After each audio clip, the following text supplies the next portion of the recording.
सोना है, जाग जाओ। गुन्हेगारी व दहशत निर्माण करणाऱ्या टोळी विरुद्ध MIDC पोलिसांनी मोठी कारवाई करत 5 जणांना सोलापूर शहर व उर्वरित सोलापूर जिल्ह्यातून 2 वर्षांसाठी तडीपार करण्यात आले आहे। महाराष्ट्र पोलीस अधिनियम 1951 च्या कलम 55 अन्वये ही कारवाई करण्यात आली असून यामध्ये राजू मोहन जमादार, कृष्णा राजू जमादार, दीपक रामशंकर जमादार, सनी राम जमादार आणि रामशंकर जमादार यांचा समावेश आहे। सदर टोळी विरुद्ध सन 2023, 2024 व 2025 या कालावधीत आपखुशीने दुखापत करणे, गैरकायद्याची मंडळी जमवून दंगा करणे, जीवे ठार मारण्याची धमकी देणे तसेच घातक शस्त्रे जवळ बाळगून परिसरात दहशत निर्माण करणे यांसारखे गंभीर गुन्हे दाखल असल्याची माहिती पोलिसांनी दिली।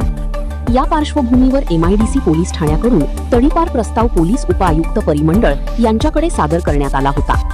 या प्रस्तावाच्या अनुषंगाने पोलीस उपायुक्त श्री प्रीतम यावलकर यांनी आदेश क्रमांक 1451/2026 दिनांक 6 जून 2026 रोजी संबंधित 5ही आरोपींना सोलापूर शहर व उर्वरित सोलापूर जिल्ह्यातून 2 वर्षांसाठी तडीपार करण्याचे आदेश पारित केले।